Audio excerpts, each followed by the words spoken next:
오늘 여러분을 만나 뵙게 돼서 정말 반갑고요. 제가 제가 다니고 있는 연구소는 이름이 한국전자통신연구원이에요. 조금 이따가 간략한 소개도 좀 드리고 할 건데요. 저희는 이제 애뜨리라는 약칭으로 부르고 있습니다. 애뜨리에 근무하면서 이런 강연들을 1년에 뭐 서너 차례 초청받아서 혹은 부탁받아서 하긴 하는데요. 이제 전남대학교에 온 거는 처음이에요. 제가 근무하면서. 그래서 오늘 굉장히 이렇게 반갑고 한번 여기 오늘 주로 이제 저는 다른 대학에서 단발성, 이런 일회성 특강을 할 때 보면 기술 소개나 기술을 중심으로 한 대학생들이나 혹은 교수님들을 대상으로 해서 최신 기술 트렌드들을 이야기를 주로 해왔었는데요. 오늘은 1학년부터 4학년까지의 그 대학생들이라고 해서 굉장히 깊이 있는 기술보다는요, 여러분들이 다양한 전공을 가지고 있지만 향후에 사회에 나가서 이 사이버 보안이 어떤 역할을 할 수 있는 거고 이게 어떤 내용인가, 내 생활하고 어떤 관련성이 있을 것인가, 그리고 여기 계신 분들은 다 이제 엔지니어링을 배우는 공학자로서 이 공학이라는 게 과연 실제 생활을 편리하게 해주고 실제 생활을 안전하게 해줘야 되는데, 이 보안이라는 내용이 공학자 입장에서 향후에 내가 어떤 식견을 가지고 어떤 뷰를 가지고 바라봐야 될 것인가. 그래서 아주 단편적이지만 사이버 보안이 가지는 중요성, 그리고 여러분들이 이제 AI 연구단이니까 에너지 AI 연구단이니까 에너지 AI에서의 사이버 보안의 영향, 그리고 효과, 필요한 연관성, 이런 부분들을 좀 간략하게 소개만 좀 드렸으면 싶어서, 오늘 여러분들이 이 1시간 동안의 이야기에서 얻어야 될 내용들을 요약을 해보자면, 사이버 보안이라는 게 여러분들 생활과 그리고 공학자의 관점에서 봤을 때 미래에 어떤 역할들을 할 것인가, 그리고 여러분 개인의 공학자의 삶이 아니라 일반인들의 생활에 사이버 보안이 어떤 영향력을 끼칠 것인가, 이걸 좀 생각해 볼 수 있는 계기만 던져주고 가고자 합니다. 말씀드렸듯이 저는 1990년에 전자공학과에 입학해서요, 97년에 졸업을 하고 99년에 전자공학과 김대진 교수님 랩에서 통신연구실입니다. 디지털 통신연구실인데, 여기서 석사 학위를 마치고 바로 애뜨리에 입사를 하고, 애뜨리에 있는 동안 이제 파트타임으로 카이스트에서 박사 학위를 받았습니다. 현재는 제가 지금 주로 하고 있는 일은요, 정부에서 필요로 하는 사이버 보안 관련된 R&D 과제에 과제 책임자를 지금 수행을 하고 있고요. 주로 저희들이 애뜨리에 있는 저 같은 연구원들이 수행하는 과제는 1년에 한 대여섯 명이 20억 규모의 예산을 가지고서 짧으면 3년, 길면 5년.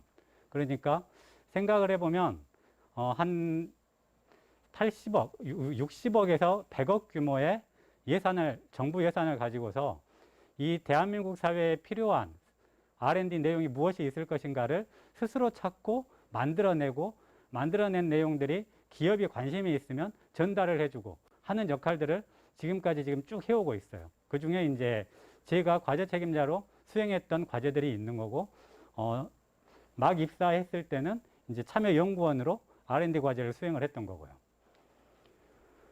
제가 소속해 있는 애뜨리는 과학기술정보통신부 산하의 정부 출연 연구기관입니다. 여기 기계공학과 계신 분들은 유사한 정부 출연 연구기관이 한국기계연구원이라는 곳이 있고요. 한국전기연구원도 있고요. 한국화학연구원도 있고요. 정부에서 주로 이제 공학 계열의 엔지니어링 계열의 R&D가 필요한 내용들을 맡기고 수행시키고자 하는 연구소들을 만들어 놨는데, 대전에 있는 대덕연구단지에 많이 위치하고 있죠. 저희는 이제 그 중에 하나인 IT 분야, 전문 분야를 IT 분야로 가지고 있는 전자통신연구원입니다. 1976년에 설립이 됐는데요. 지금까지 46년째 그 역할을 하고 있고, 일단 애트리를 소개해 드리는 이유가 애트리가 만들었던 몇 가지 기술들이 여러분들 생활 속에서 실제 사용이 되고 있다는 걸 말씀드리고자 합니다. 첫 번째가 뭐냐면 1986년에 저희들은 TDX라고 부르는데 전전자 교환기, 이게 뭐냐면요, 여러분들 뭐 86년이면 아직 태어나지도 않았을 상황 같은데, 아주 예전에는 전화를 하고자 할 때 교환원이 있었어요. 뭐 영화에서 봤을 수도 있는데, 교환원이 있어서 뭐 시그널이 날아가면 그 교환원이 시그널을 듣고 뭐 어느 집으로 연결해 달라 그러면 이제 회선을 연결시켜 주는 이런 부분이 있었는데, 그걸 애트리에서 자동적으로 처리될 수 있게 기계를 만든 거예요. 뭐 이 방에 뭐 한 서너 개 정도 들어갈 수 있는 커다란 기계들은, 그거는 뭐 한 지역, 예를 들면 뭐 광주 지역, 대구 지역 뭐 이런 데서 뭐 운영이 될 수 있게끔 뭐 이렇게 만들어 놓은 전전자 교환기인데, 이 전전자 교환기의 가장 큰 이제 그 컨트리뷰션, 기여가 뭐였냐면, 전화기 가격이 이제 싸지게 됩니다. 그걸 운영할 수 있는 뭐, 그래서 전 가구, 그 당시에는 이제 전 가구였죠. 1가구 1전화기 시대. 그걸 만들어준 그 기계를 애트리에서 처음으로 만들어서 그 당시에 한국통신, 지금 KT에 이제 전달을 해주게 되죠. 뭐 그게 있었고, 그대로 이제 1989년에, 여긴 지금 너무 작아서 좀 안 보이긴 한데요. 메모리 반도체. 애트리에는요, 그 반도체 칩을 만들 수 있는 반도체 실이 따로 있어요. 그래서 거기서 그 최초의 애트리가 뭐 4K 메모리 반도체, 지금은 이제 상상도 할 수 없는 소규모인데, 최초 4K 메모리 반도체를 만들어서 또 삼성하고 그 당시 금성한테 또 전달을 해주기도 하고, 1995년에는 CDMA 뭐 기지국 기술을 만들게 됩니다. CDMA 코어 코어 특허권은 뭐 퀄컴한테 있긴 한데, 그 당시에 애트리는 그 퀄컴의 기술을 높게 평가하고 그걸 실제 구현을 하게 돼요. 애트리가. 그리고 칩으로도 만들고, 그리고 그걸 SKT, 그 당시에 이동통신 사업을 하겠다라는 기업들에게 또 전달을 해주게 됩니다. 그리고 기지국하고 그 백본 쪽에 존재하는 다양한 CDMA를 처리해야 되는 기계들이 있는데, 이러한 장치들은 또 삼성한테도 전달을 하게 되고요. 뭐 그렇게 함으로써 우리나라가 그 CDMA를 전 세계 최초의 상용화를 시킨 뭐 이런 그 업적을 가지고 있는데, 그거의 시작이 애트리에서 만들어 놓은 이런 백본 기술들, 그리고 실제 운영할 수 있는 상용화 관련된 여러 기술들, 장치들을, 기기들을 애트리가 이렇게 만들어내게 됩니다.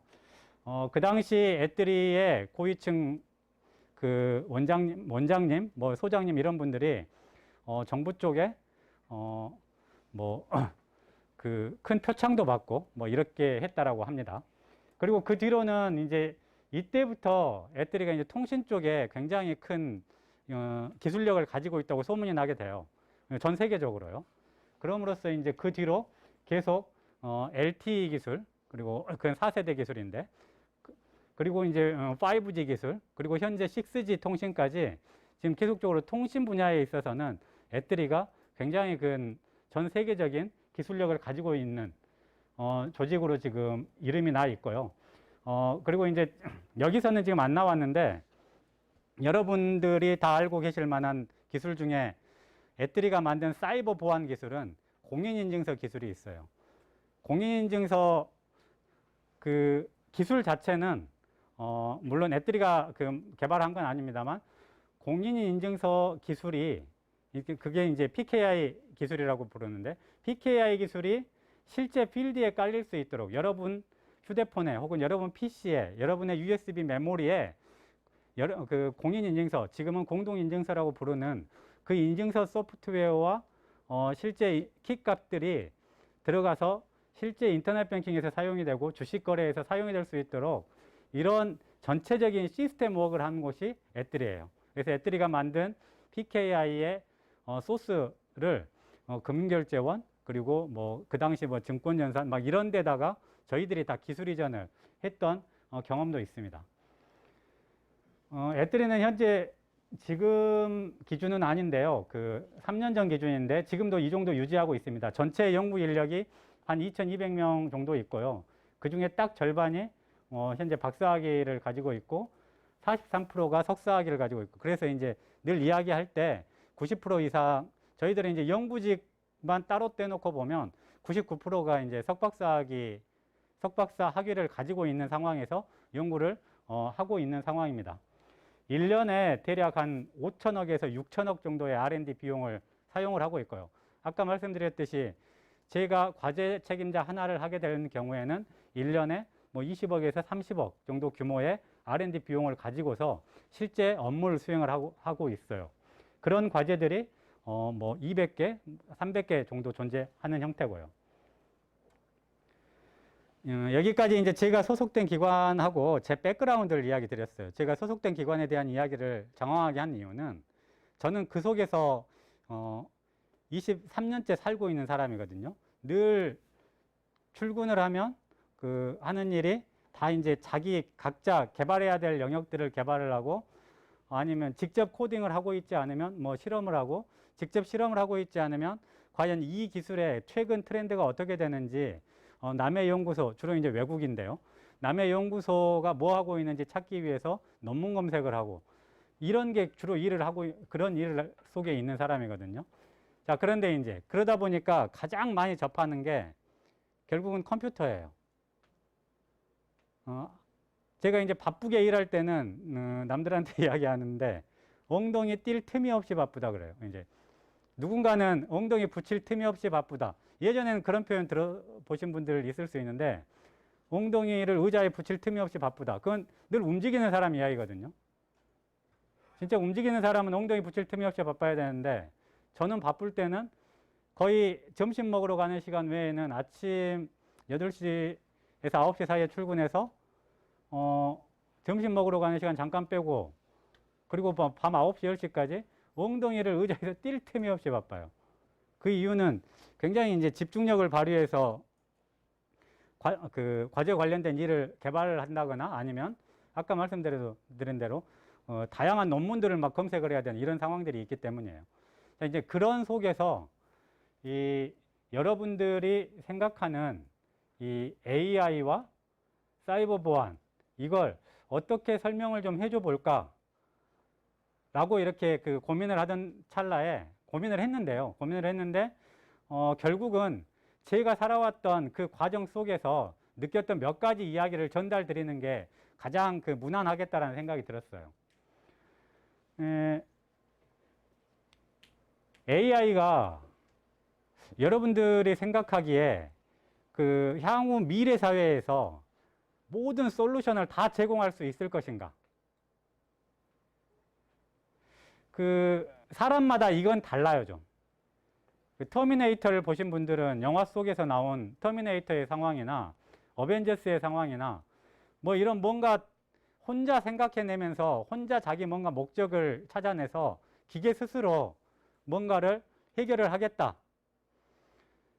이것을 믿는 사람도 있고 저는 안 믿는 사람 쪽에 속해요. 기계는 철저하게 단일 목적을 가지고 운영되는 경우가 많다라는 게 제 생각이에요. 단일 목적을 가지고 움직이는 거에 대표적인 게 알파고였어요. 철저하게 바둑만 두죠. 그런데 이제 단일 목적을 그만큼 성공하게 되면 그게 계속적으로 여러 가지 이제 상황들이 나올 텐데, 그 상황들을 해결할 수 있는 AI들이 각각 나오게 되고, 그 각각 나오는 게 또 연합을 하게 되면 어떻게 될까? 뭐 이런 고민은 가능해요. 하지만 과연 그 연합시키는 게 스스로 할 수 있을 것인가? 기계가, 프로그램이. 많은 사람들이, 특히 애들이의 몇몇 분이 바라보는 뷰는 AI는 일단 데이터가 있어야 되고, 데이터를 학습시키는 학습을 수행을 해야 되고, 그리고 그걸 학습된 값에 디시전을 하는 어떤 알고리즘이 있어야 되고, 알고리즘이 돌렸을 때 최종 값이 나오면 이 값을 인정을 할 것이냐 말 것이냐 라는 결국은 사람의 개입도 필요하다라고 보고 있어요. 뭐 기술적으로는 뭐 딥러닝, 우리가 말하는 AI가 머신러닝을 포함하고 그 밑에 뭐 딥러닝이 있다, 뭐 이런 내용들이 있는데, 이건 알고리즘이나 그 이제 기술적인 어떤 하이어라키라고 보고 있고요.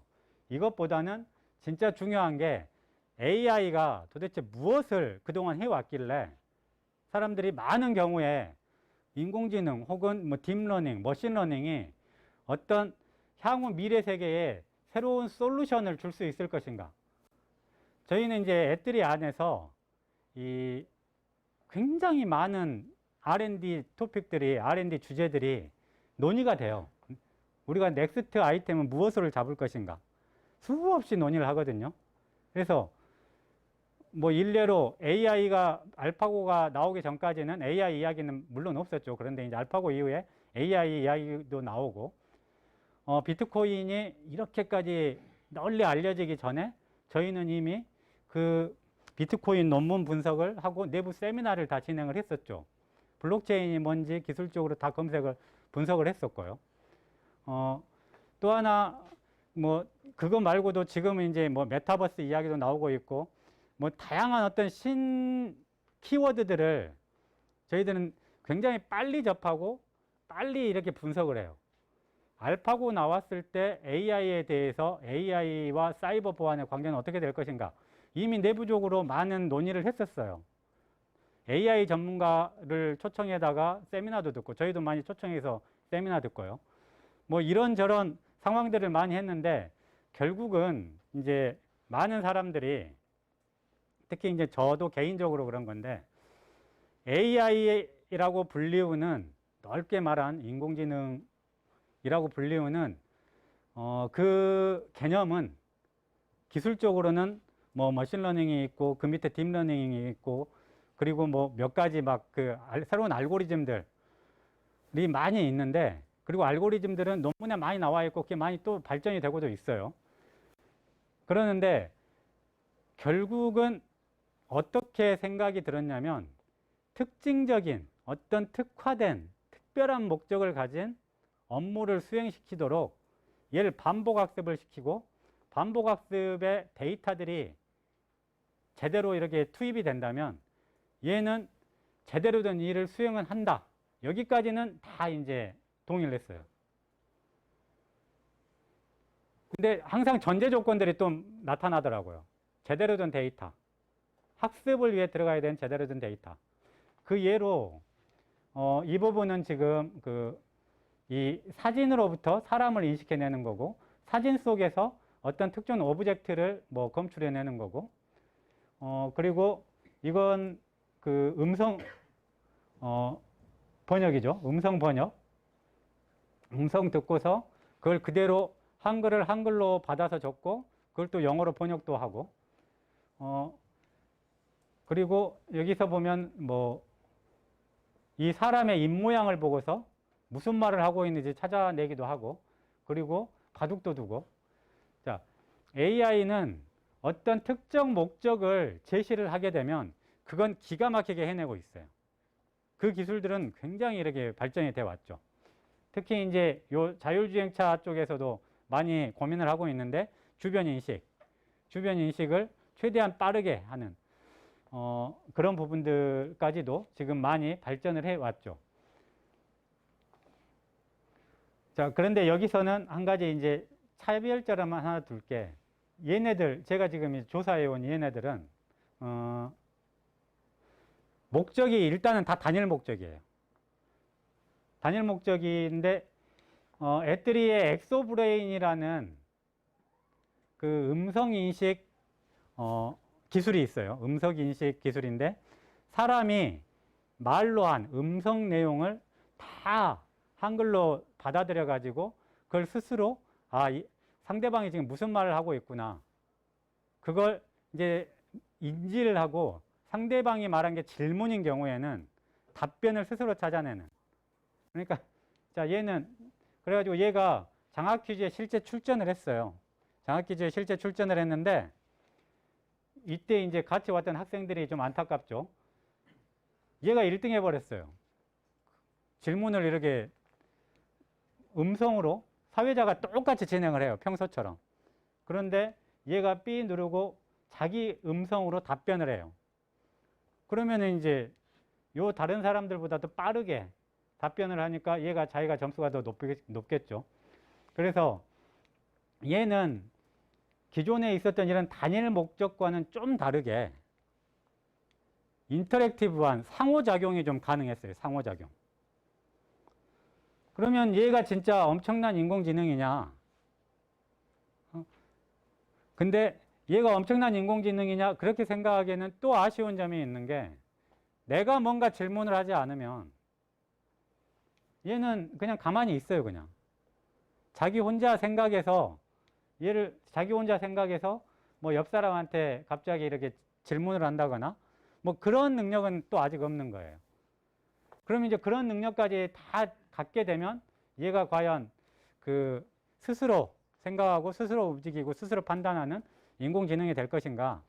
뭐 그건 저는 아직도 그 퀘스천으로 지금 남아있는 상황이긴 합니다. 여기서 이제 그 일부 그 약간 구분하기 좋아하시는 분들이 뭐 강한 인공지능, 그러니까 스트롱 AI와 약한 인공지능, 위크 AI 뭐 이렇게 구분하기도 하는데요. 뭐 그냥 이건 단일 목적을 위한 알파고 같은 특정 목적을 위한 AI 학습을 하고 뭔가 이렇게 액션을 하는 게 위크 AI라면 뭐 조금은 뭐 사람처럼 뭔가 인터랙티브한 상황들을 만들어내는 이런 애들은 뭐 스트롱 AI라고도 하긴 해요. 그런데 이렇게 좀 조금 더 발전이 되긴 했지만 항상 한계가 존재한다는 게 일단은 진짜 얘는 그 제어하는 사람이 애들이 개발자가 뭐 엔터도 쳐줘야 되고 시작할 때 그리고 당연히 인터넷도 연결돼 있어야 되고 파워도 연결돼 있어야 되고 뭐 그리고 구글 주로 이제 구글을 통해서 검색을 할 수 있는 그런 부분들이 다 일단 오픈이 돼 있어야 되는 거죠. 그렇지 않다면 뭐 여전히 한계를 드러내는 거고 지금부터는 이제 사이버 보안 쪽 이야기를 조금 더 드리려고 하는데요. 사이버 보안에서도 사실 AI가 많이 이제 사용이 돼요. 자, 여기서 보시면 이건 이제 영상 인식인데요. 영상 인식 아까 뭐 사람을 오브젝트를 사람이냐 아니면 뭐 강아지냐 이런 오브젝트를 추출해내고 우리 사람의 입 모양을 가지고서 그 어떤 말을 하고 있는지를 확인을 하고 이게 다 된다고 했잖아요. 그것처럼 저희 애들이 쪽에서 지금 했던 일 중에 또 하나가 뭐냐면 어느 지역이 갑자기 폭우가 와서 생각지도 않게 뭐 높이가 높아졌다. 그러면은 그 신속하게 워닝을 보내는 알람을 보내는 이런 거를 완전히 자동화시키는 이런 것까지 지금 하고 있거든요. 그런 건 이게 물인지 아니면 갑자기 이렇게 그림자가 잘못 져서 지금 이 영상에서 그 물의 수위가 높아진 건지 이런 걸 거의 100%의 그 정확도로 디시전을 해야 되는 거거든요. 그때 이제 AI 기법들이 많이 사용이 되고 있죠. 그리고 지능형 도시 감시에도 좀 사용이 되고 뭐 사람 확인하는 데도 사용이 되고 그리고 이제 그 여기서 사이버 보안 이야기로 이제 좀 넘어가고자 하는 것 중에 하나가 프라이버시 보호예요. 프라이버시 보호.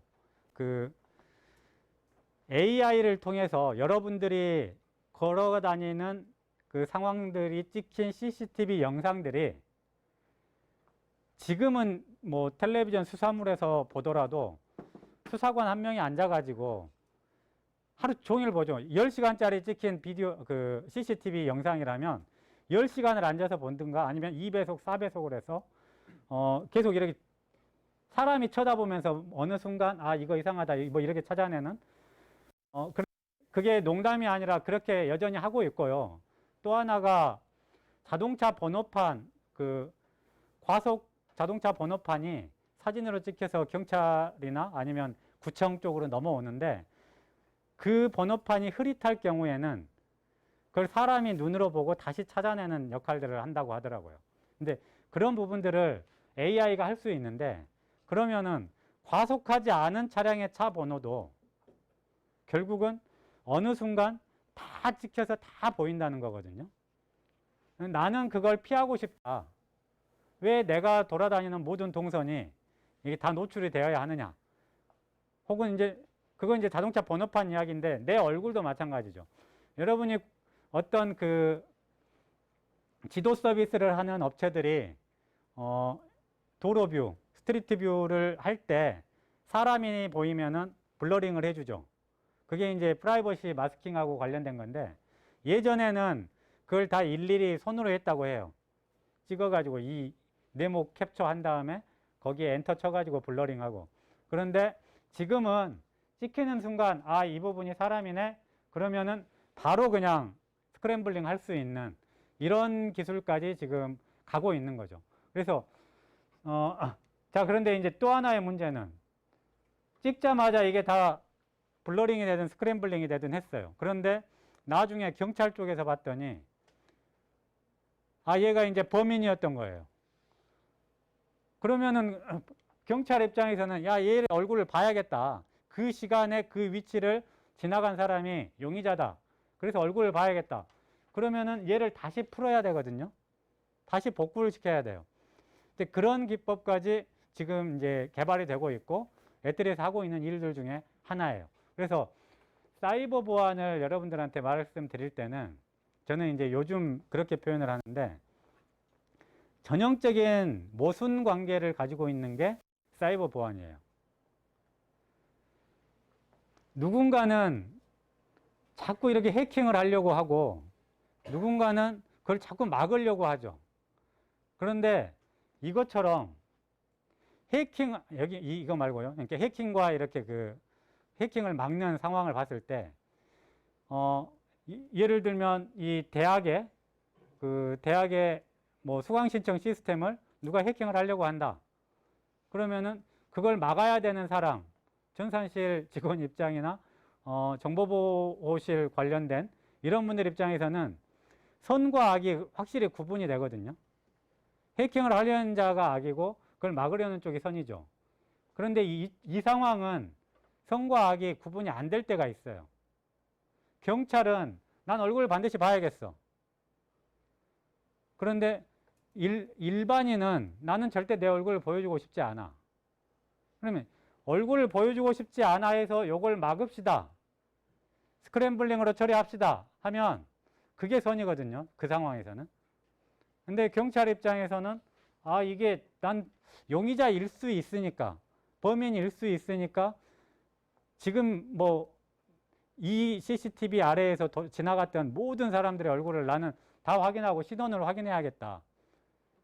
그 당시가 만약에 범죄 현장이었다면 그때는 또 이렇게 그 경찰 쪽이 선이 되는 거죠.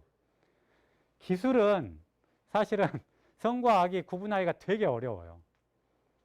자, 아까 해킹 이야기 했는데 수강신청 시스템을 해킹하려는 경우는 걔가 분명히 악이 맞잖아요. 자, 그러면 이제 반대로 어떤 보이스피싱을 하고 있는 범인이 확실해 보이거나 아니면은 그 우리나라의 중요한 뭐 국방부를 해킹하고자 했던 상대 PC, 상대 IP가 어디다 라고 이렇게 확신이 섰을 때 우리나라의 사이버 수사대나 우리나라의 사이버 작전사령부가 그곳을 또 공격하러 해킹을 들어갔을 때 해킹 기술은 비슷하거든요. 그 상황에서.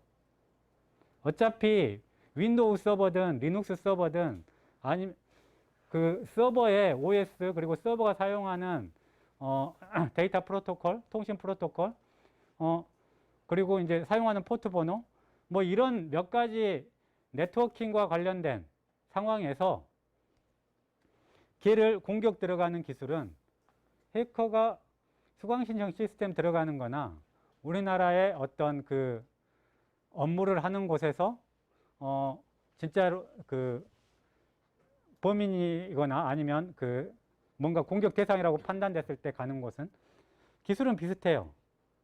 그러면 이 악당들도 막는 기술도 비슷해요. 수강 신청 시스템을 보호하고자 했을 때 사용이 되는 보안 메커니즘이나 악당들이 자기 시스템 보호하려고 하는 보안 메커니즘이나 굉장히 기술은 비슷한데 그걸 어떻게 사용하느냐에 따라서 이게 방패가 될 수도 있고 이게 창이 될 수도 있고 이게 선이 될 수도 있고 악이 될 수도 있는 거거든요. 그래서 우리나라에서 화이트 해커 양성을 해야 된다라고 주장하시는 분들도 있고 뭐 그럴 필요도 있기는 있어요, 당연히. 해커 중에 악의적인 목적을 위해서 뭔가 정상적인 시스템을 공격하는 일 말고 진짜 비정상적인 동작을 하고 있거나 아니면 진짜 공격의 대상이 돼야 될 곳 이쪽을 좀 공격해서 정보를 얻어올 수 있는 이런 부분 혹은 해커가 자기 기술력이 있을 경우에는 내 시스템을 내가 공격을 해봤을 때 취약점이 이렇구나라고 생각하면 그 취약점을 막을 수 있는 또 지식까지 제공할 수 있거든요. 그래서 이제 화이트 해커를 만들자 이런 게 좀 존재하고 있죠.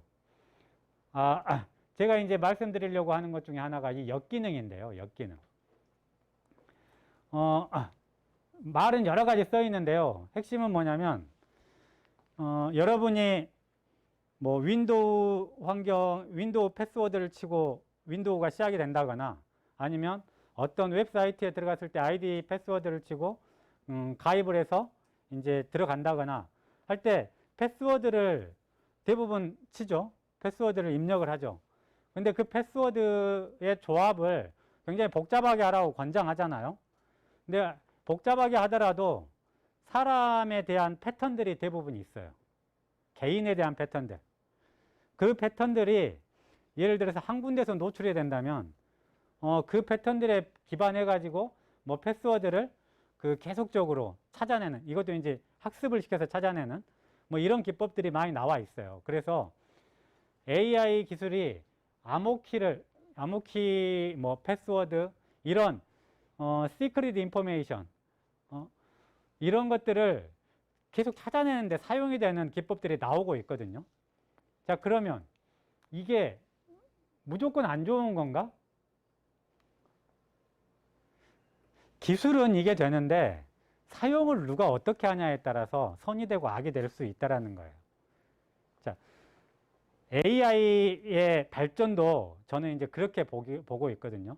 AI의 발전은 계속적으로 갈 걸로 보여요. 조금 더 우리들이 생각하지도 못했던 어떤 그런 기술들이나 그런 상황들, 그런 시나리오가 나올 수 있어요. 나올 수 있는데 진짜 중요한 건 그걸 개발하는 사람이나 그걸 사용하는 사람이 과연 어떤 생각을 가지고서 그걸 개발을 하고 사용을 할 것인가. 그리고 또 하나 중요한 게 자기가 의도했던 의도하지 않던 내가 개발하고 내가 사용을 하고 내가 엔터를 쳤을 때 이게 과연 이 사회적인 파급 효과나 아니면은 나 이외의 제3자에게 피해가 갈 것인가 혜택이 갈 것인가 아니면 뭐 전혀 상관없을 것인가. 항상 그게 결국은 결과론적으로 나올 수 있다는 거거든요. 이 암호키 해독이 뭔가 이렇게 잘못된 부작용 같지만 또 반드시 그런 게 아니거든요. 꼭 악당의 PC에 암호키를 해독한 그게 아니더라도 이렇게 해봄으로써 이렇게 지금 있는 이 시스템의 패스워드는 어떤 기법을 가지고서 뭐 30초 안에 깨지더라. 그러면은 그거에 대해서 카운터 메저 대응 방안을 또 개발해 낼 수가 있어요. 그래서 애들이 이제 저 같은 저희 부서에서 저희 팀에서 하는 일 중에 하나가 이런 걸 해요. 공격. 티 안 나게. 저희는 포장을 안전성 검증, 안전성 분석. 어떤 시스템에 특히 이제 저희들이 하고 있는 것 중에 하나가 여러분들 현금 카드 있죠. 주머니 속에 다 있는 은행에서 주는 현금 카드. 그 현금 카드에 보면 이 IC 칩이라는 게 붙어 있고 지금은 대부분 매그네틱을 사용하는 게 아니라 IC 카드를 사용을 하죠. 그 IC 카드가 사실은 이런 암호 메커니즘이 다 적용이 돼 있어요. 우리나라에서 시드라고 하는 그런 암호 알고리즘을 적용을 하게끔 법률로 다 이렇게 정해놔서 은행은 다 그걸 따라야 돼요. 그리고 거기에 이제 키도 내가 준 키 번호, 은행에서 가입할 때 썼던 네 자리 키 번호, 그게 이렇게 잘 지지고 볶고 해가지고 나름대로 보안성을 유지하는 이 메커니즘을 다 만들어 놨거든요. 그래서 사용을 하게 돼 있는데, 그걸 실제 저희들은 그 뭐 전력 소모량, 그러니까 이 칩에서 나오는 전력 소모량을 이렇게 오실로스코프로 다 덤프 떠가지고 그걸 분석을 해가지고 얘가 키가 0101인지 뭐 그 128비트 키를 다 찾아내는 걸 연구를 해요. 근데 널리 알려진 기법이에요. 외국에도. 근데 그렇게 찾아보면 얘는 취약하구나. 그러면은 그거에 대한 카운터 메저까지 저희는 개발을 해요. 그러니까 공격과 방어를 계속 반복해 가면서 저희들도 개발 과정을 진행을 하고 있거든요. 그래서 AI도 그 자기 기술이 계속 높아질수록 얘가 사이버 보안 쪽에는 그 큰 그 공격이에요. 사실 저희 입장에서 보면 얘 능력이 커질수록. 그런데 당연히 아무리 이 능력이 커져서 사이버 보안 체계를 공격한다 하더라도 또다시 이걸 막을 수 있는 기술들을 계속적으로 연구를 하고 있어요. 지금 뭐 그런 부분들이 계속 발전이 되고 있고요. 가장 저희 애들이 저희 연구팀이 무서워하고 있는 게 이 부분이에요, 사실은. 아까 말한 AI가 암호키를 깨면 그건 또 대응 방법을 저희들이 찾으면 되거든요. 그런데 사실 이 슬라이드가 오늘 이제 AI를 그 염두에 두고 계신 분들한테 전달해 드리고 싶은 핵심 주제인데요. 데이터 조작이에요. 시작부터. AI는 철저하게 데이터 학습을 통해서 그 다음에 대한 상황에 대해서 결정을 하는 메커니즘으로 되어 있거든요. 그런데 이 학습된 데이터가 오염이 되어 있을 때 혹은 조작이 되어 있을 때 이건 그 뭐 보안하고도 상관이 없고 그 누구도 어떻게 해결을 할 수가 없는 상황이 돼 버려요. 이거의 대표적인 게 뭐 그 외국에서는 인공지능 채팅했던 테이라는 녀석이고 우리나라에서는 뭐 지금 1, 2, 3, 4학년이라시면 1학년은 1, 2학년은 모를 수도 있겠는데 이루다라는 그 채팅 그 아바타가 있었어요. 거기서도 잘못된 소스를 가지고서 학습을 하다 보니까 굉장히 그 어정쩡한 답변이 나오지 말아야 될 답변들이 막 나오는 이런 상황들이 됐었어요. 얘는 그 인종차별주의자들한테 계속적인 그 트레이닝이 되면서 나중에는 나는 히틀러가 좋다, 뭐 히틀러가 맞다, 막 이런 소리 해야 되는. 그래서 결국 이제 사라지게 됐죠. 그래서 여러 가지 저희들이 지금 염려하고 있는 게 뭐 이건 그 일반적인 논문에서 나왔던 부분인데 학습 데이터의 4%만 변조돼도 뭐 97%의 오동작이 나온다. 자, 이거는 굉장히 지금 큰 문제인 거예요. 저희들이 생각하기에 왼쪽으로 가야 되는데 오른쪽으로 가도록 학습이 된다거나 자동차가 우리는 이제 AI에 대해서 낙관적으로 바라볼 때는 기술만 보고 바라보면은 학습 데이터만 제대로 돼 있으면 계속적인 발전을 해서 자율주행차가 주변 상황을 굉장히 잘 감지할 수 있어요. 그리고 대응할 수도 있고. 그런데 그때 사용된 데이터가 오염이 됐다 안 됐다를 누가 그러면은 확신을 할 것인가. 이제 그 부분이 이제 좀 무서운 거예요. 제가 생각했던 AI는 결국은 사람을 위해서 존재해야 되고 뭔가 이렇게 그 영화 속에 나오는 것처럼 그러진 않을 것이다라고 저는 개인적으로 생각은 하지만 제가 염려하는 지점 중에 하나는 이 AI 학습을 통해 가지고 뭔가 특정 역할을 하려고 했던 그 프로그램이 이제 사람이 개입하지 않았는데 자기 스스로 다양한 그 구글링을 통해서 학습을 스스로 막 해나가는 그런 프로그램이 나와버리면 그거는 좀 장담하기 어려울 수도 있다는 생각은 들어요. 어떻게 튈지 모르겠어요. 어떻게 튈지. 이제 그런 부분들은 뭐 약간 기우일 수 있는데, 가장 중요한 게 AI에서는 데이터량이 방대하면 방대할수록 학습은 잘 돼요. 학습은 잘 되고 그 다음 상황에 대해서 결정을 하라고 하면 사람이 생각한 수준으로 결정을 할 수는 있다 라고 지금 대부분 생각을 하고 있어요. 그래서 양질의 데이터가 필요하다. 그래서 이제 뭐 데이터에 관한 빅데이터, 뭐 데이터 산업, 뭐 데이터 댐, 그래서 그런 중요성들이 이야기가 되고 있는데, 저희 같은 사람들이 볼 때 중요한 건 절대적으로 양질의 데이터지, 이 데이터가 오염이 된 있거나 데이터를 강제로 조작을 했을 때는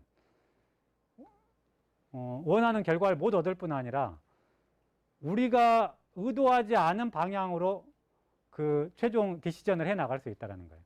우리는 데이터를 학습시키는 이유는요, 아시겠지만 그 최종적인 결과, 그 넥스트 상황에서의 결과를 인간이 원하는 결과를 얻기 위해서인 거거든요.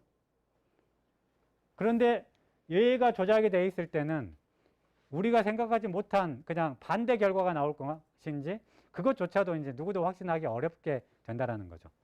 이런 부분들이 사이버 보안의 한 영역이긴 해요. 저희들이 하고 있는 얘가 학습 데이터가 오염이 돼 있다 안 돼 있다를 판단하면 되잖아요. 또 그 입력되기 전에 그런 부분들을 저희 그 연구소에서 계속 뭐 고민을 하고 개발을 하고 있습니다.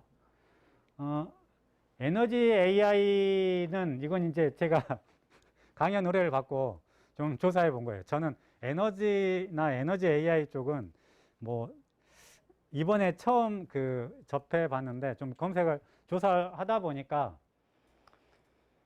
지금 다양한 어떤 기반 기술 위에서 다양한 도메인들이 이러한 기반 기술들을 사용을 하고 있어요. 보시면 뭐 의료도 있고 교육, 안전 환경, 뭐 도시 이런 도메인들에서 빅데이터, 네트워크 AI, 뭐 미디어 컨텐츠, 결국 AI 학습을 위해서 양질의 데이터가 필요한데 이 양질의 데이터를 얻는 공간은 네트워킹이죠. 그리고 뭐 서로 주고받고 있는 통신도 필요하고, 그리고 이 학습을 위해서는 엄청난 컴퓨팅 파워, 그러니까 MCU의 성능이 굉장히 뭐 서버급으로 좋아야 된다거나 아니면 메모리도 그 접근 속도가 빨라야 된다거나 뭐 이런 게 다 필요한데, 저는 이제 거기에 이제 사이버 보안도 필요하다고 보고 있고요.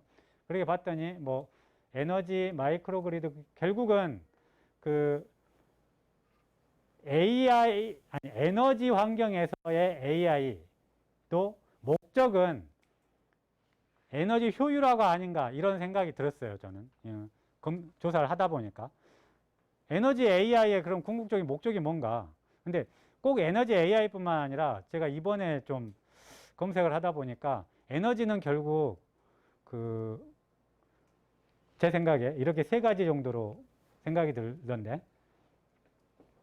사용을 좀 효율적으로 할 수 있게끔 기술이 도와주든지, 아니면 생산을 효율적으로 할 수 있도록 기술이 도와주든지, 아니면 저장 관리를 효율적으로 할 수 있도록 기술이 도와주든지, 결국은 에너지를 절약할 수 있게 하거나 아니면 동일한 소스로부터 많은 에너지를 생산할 수 있게 하거나 아니면 운반하거나 저장하거나 뭐 할 때 효율화를 있게 하거나, 이게 결국은 이걸 도와주는 게 AI가 할 수 있으면 그게 에너지 AI 아닌가?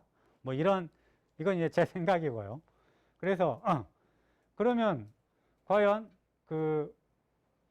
그러다 보니까 조사된 게 뭐 딥마인드라는 회사는 알파고 만든 데거든요. 딥마인드가 구글 풍력발전소에 머신러닝 알고리즘을 적용을 했더니 뭐 20%의 생산 효율이 높아졌다. 뭐 이런 기사가 있더라고요. 그래서 그리고 제가 이제 구글링으로 검색했을 때 에너지와 AI, 에너지와 AI를 검색을 했더니 이 기사가 나온 거예요. 그래서 제 생각에는 결국 이거인 것 같은데, 그러기 위해서 AI를 사용을 하면 좋긴 하겠는데, 만약에 아까 말씀드린 대로 잘못된 학습을 한다거나 아니면 뭔가 이렇게 잘못됐을 때 그 파급 효과가 어떻게 나타날까 그렇게 생각을 해보고 검색을 했더니 국내에서는 이건 이제 AI하고는 조금 좀 관련성은 없지만 사이버 보안 사고 조사를 해봤는데 한수원에 해킹이 돼가지고 뭐 그 원자력용 한수원이 해킹이 돼가지고 원자력 발전소의 설계도가 유출됐을 가능성이 있다. 라는 뭐 이런 기사가 있었었고요. 이게 이제 우리나라 사건이고, 미국에서는, 뭐 미송유관 업체가 그 랜섬웨어에 감염이 돼가지고 자기 동작을 못하고, 동작을 해야 될 프로그램들이 다 암호화돼서 이렇게 그 저장이 되는 바람에 그 암호화를 풀지 않으면 동작을 제대로 못 시키는 상황이 돼서 실제 그 미국에서는 큰 낭패를 본 상황이 있었다라고 합니다. 결국은 미국 이곳은 57억 우리나라 돈으로 57억 정도의 그 이제 인질값, 이제 랜섬웨어라는 게 그 인질을 잡아놓고 돈을 내놔라는 거하고 비슷하게 저희들은 보고 있는데 결국은 몸값을 냈대요. 이 요구하는 값을. 뭐 그 중에 이걸 비트코인으로 내 가지고 나중에 이 중에 뭐 3분의 2 정도는 다시 찾았다 뭐 이런 말도 있는데 FBI가 개입을 해서 찾았다 뭐 이런 표현도 있던데 뭐 검색을 해보면 자, 이 경우는 AI하고는 좀 무관하지만 에너지 생태계 속에 사이버 보안 문제가 개입이 될 경우에는 실질적으로 파급 효과들이 실생활 속으로 나타날 수 있다는 거거든요. 그래서 에너지 생태계 속에서 AI는 생산이나 사용이나 저장 관리의 효율성을 높일 수 있는 좋은 기술이기도 하고 하지만 거기에 반드시 그 학습해야 될 데이터는 제대로 된 양질의 데이터가 들어가야 된다는 거고 사이버 보안 문제는 AI하고는 별개이긴 하지만 이 에너지 생태계 속에서 반드시 그 해결을 하고 보호를 해야 되는 그런 이야기라고 지금 말씀드리고 싶습니다. 그래서 뭐 또 검색을 좀 해봤는데요. 구글에서 검색을 해봤는데 에너지 AI와 사이버 보안 뭐 이렇게 검색을 좀 해보면 여기 보면 뭐 AI 보안 기술을 적용을 해서 에너지 생태계 자체도 사이버 공격으로부터 보호를 하고 AI가 가지는 근본적인 장점인 효율성 문제도 같이 극복해 보자. 뭐 이런 고민들을 여전히 하고 있더라고요. 뭐 이게 이제 그러고 보면 참 많은 부분에서 그 사이버 보안, AI 뭐 이런 내용들이 서로 연계성을 가지고서 진행이 되고 있는 것 같아요. 최종적으로 좀 정리를 하려고 하는데요. 이 부분이 2019년 7월 달에 이 손정희 회장님이란 분은 이제 일본에 있는 그 사업가인데 이분 투자를 좀 잘 하시는 분이라고 보시면 되는데 이제 이런 분들이 이 우리나라뿐만 아니라 이 글로벌 사회 속에서 미래 사회가 어떻게 나가야 될지 이런 데에 대한 식견들이 좀 높으신 분들이에요. 보면 우리가 좀 미래를 주도하고 미래 사회를 이끌어 나가는 이런 세계적인 좀 분들이 있는데 그분들 중에는 이제 투자를 잘 하시는 분들도 있고 하는데 뭐 그렇다라고 봤을 때 이분이 했던 말 중에 이게 있었다 그래요. AI가 뭐 인류 역사상 최대 수준의 혁명이라서 한국은 뭐 첫째도 둘째도 셋째도 인공지능 AI에 집중해야 된다. 뭐 이렇게 AI에 기반해서 에너지 분야뿐만 아니라 지금 뭐 데이터를 사용하는 다양한 뭐 뭐 실제 재난 상황 대응이랄지 뭐 다양한 상황들 자율주행차랄지 향후에는 뭐 그 날아다니는 플라잉 택시 뭐 이런 것도 나타날 수가 있고요. 뭐 우주를 갔다 오는데도 AI 기술이 사용이 될 수도 있고 다양한 기술들이 사용이 될 수는 있습니다. 있는데 항상 그 속에는 100% 신뢰된 상황인가 아닌가 그거에 대한 100% 확신이 있어야 돼요. 그런데 그 100% 확신을 지금껏 그 누구도 못해요. 사이버 보안은 에너지 생태계뿐만 아니라 모든 상황에서 우리가 서로 쌍방간이 신뢰하는 상황이면 사이버 보안 기술은 1도 필요 없어요. 내가 인터넷 뱅킹을 하는데 은행이 나를 믿고 나도 은행 믿고 제3자가 그걸 개입하지 않을 거라는 100% 확신의 이 사회라면 공인인증서 필요 없이 여러분은 언제 어느 때나 은행 사이트 가가지고 그냥 하면 돼요. 아이디 패스워드도 필요 없고 거기에 그냥 내가 홍길동입니다 한마디만 치면 내가 그냥 홍길동인지 바로 다 해결이 되는. 지금은 홍길동이 아닌 자가 홍길동인 것처럼 할까봐 많은 보안 기술들이 그렇게 들어가는 거거든요. AI도 사실은 마찬가지예요. 학습 데이터가 100% 확실하다. 그리고 이게 그 누구도 개입하지 않았다. 그리고 그 특정 목적을 반드시 수행한다. 이게 다 OK가 되면 뭐 문제가 없는데 그렇지 않은 경우는 수많은 사이버 보안 기술들이 이제 들어가야 되는 거죠. 안타깝게도 저는 그 사이버 보안 기술이 계속적으로 필요할 거라고 보고 있어요. 안타깝게도 지금 뭐 70억 이상이 살고 있는 이 지구에 그 70억이 모두 다 신뢰할 수 있는 사람으로 살아갈 수 있을 것인가? 그게 확신이 안 서기 때문에 이 내용이 지금 니아라는 곳이 이제 한국 이제 정보사회진흥원인데요. 그곳에서 만든 걸 애들에서 좀 재구성을 해본 건데 1990년대에 디지털 시대가 들어와서 PC가 여러분들 생활 속으로 확 들어왔죠. 여러분들은 뭐 태어나지 않았을 시기도 있으니까 그러면서 이제 2000년대에 들어와서 뭐 초고속 인터넷 시대 그리고 2010년대에서는 이제 다 스마트폰도 들어오고 해서 이렇게 넘어왔다라고 해요. 그래서 그 당시에 기술로 보면 뭐 PC, CDMA 이때는 와이브로 그러다가 이제 스마트폰이 나오고 LTE가 나오고 IoT란 말들이 이제 막 나오기 시작하고 그리고 이제 2020년대 지금 들어와서는 키워드로 보면 기술 키워드로 보면 AI, 5G, 로봇, 드론, 자율주행차, 이제 비트코인으로 대표되는 블록체인. 블록체인은 기술명이고요. 비트코인은 그 논문 제목이기도 하고 그 논문을 이용을 해서 지금 코인으로 실제 거래를 하고 있는 뭐 그거고요. 기술적인 백그라운드는 다 이제 블록체인으로 되어 있다고 보시면 되고요. 이 블록체인은 꼭 그 가상화폐뿐만 아니라 다른 데서 다른 기법으로도 많이 이제 사용이 될 수 있는 기술이긴 해요. 주로 저희들은 신원 확인을 위해서 사용을 하고 있는 상황이긴 한데요. 이렇게 2020년대가 하고 있는데 저는 그거에 이제 계속적으로 추가적으로 2030년대 뭐 이렇게 넘어가면 사이버 보안이 굉장히 중요한 사회가 되고 사이버 보안에 대한 기술의 원천성을 누가 좀 확실히 쥐고 있느냐. 요즘 유행하는 단어 중에 하나가 저희 쪽에서는 기술주권이에요. 기술주권.